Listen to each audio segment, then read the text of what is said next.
Hello everyone, this is grade 5, lesson 9, titled Storm Warriors. So we'll be discussing vocabulary, genre, and skill of lesson 9.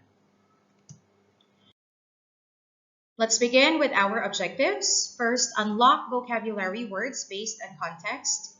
Second, demonstrate reading fluency and comprehension skills of the historical fiction story that we're going to read, and apply the skill making conclusions and generalizations. So let's begin with vocabulary. Number 1 is critical. Rescue workers can provide critical or vital aid when a hurricane strikes. Okay, so what do you think is the meaning of critical based on how it was used in this sentence? So critical also means vital. Okay, so when you say vital, it's something of great importance. Of course, it's important to help people and provide rescue when a disaster strikes. Number 2 is demolished. These people returned to search the ruins of their home after a tornado demolished it. So just look at the picture. The people in here were totally devastated. Okay? So what do you think is the meaning of demolished based on our graphic aid and also based on context? Yes, so demolished means completely destroyed.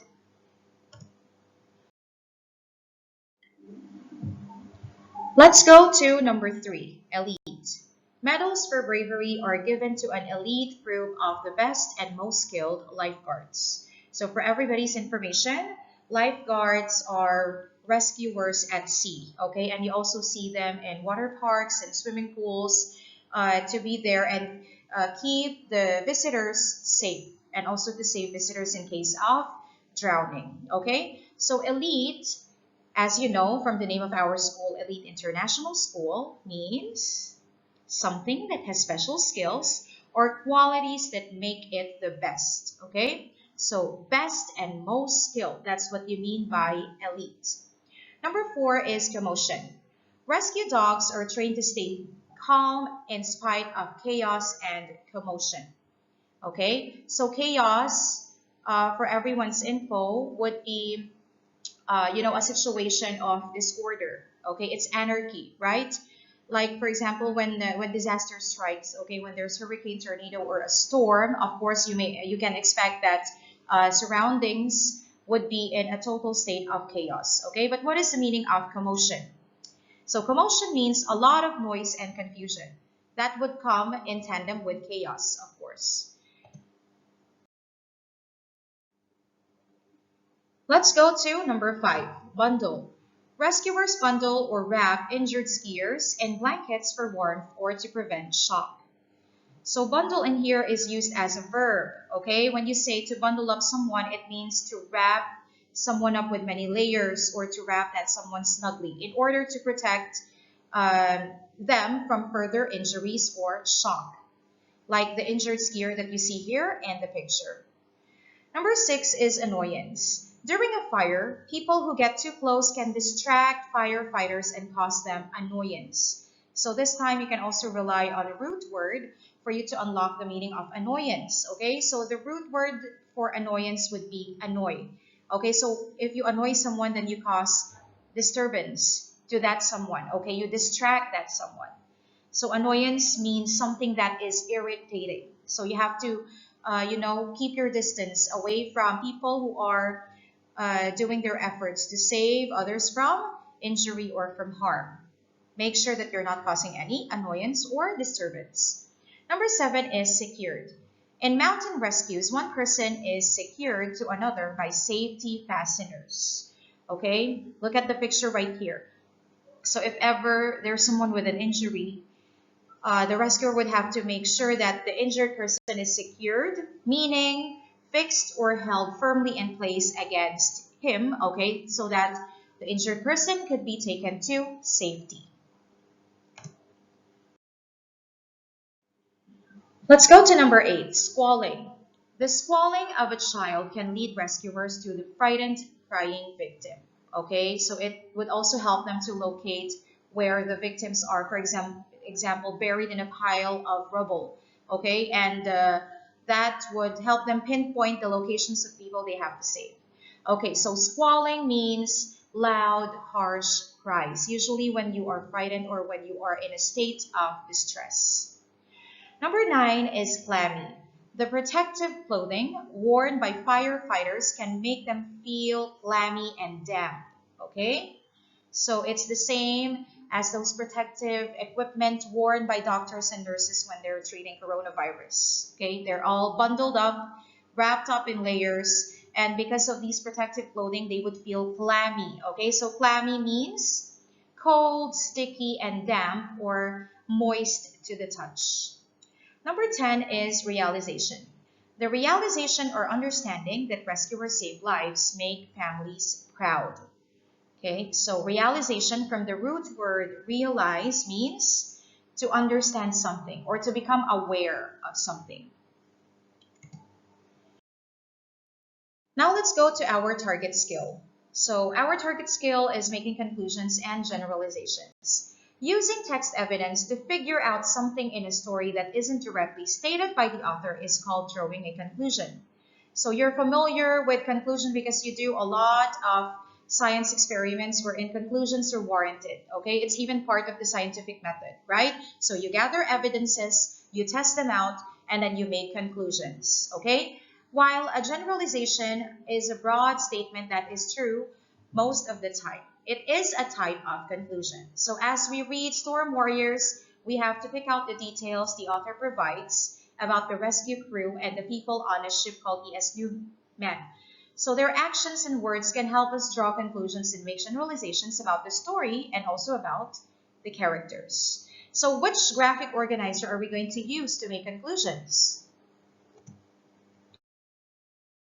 So we will use this graphic organizer, okay? So conclusions can be drawn by extracting details from the text. So how do you know that something is? You have to provide proof, okay? We call them text evidence, right? So in a sense, we're going to be like detectives, picking out information that will help us generalize and make conclusions about the story. So let's apply this skill. This is to help us better understand how we can make conclusions. So let's say that you have these information. Qatar has built various stadiums in different areas of the country. The metro was constructed and more malls and other leisure areas were built for tourists. But why? So what can you conclude from this information? So we can say that perhaps Qatar will host the FIFA World Cup in 2022. Hence, the stadiums, the metro, and the leisure areas. Okay? So our conclusion was the hosting of a big sporting event, and we have all of the evidences right here.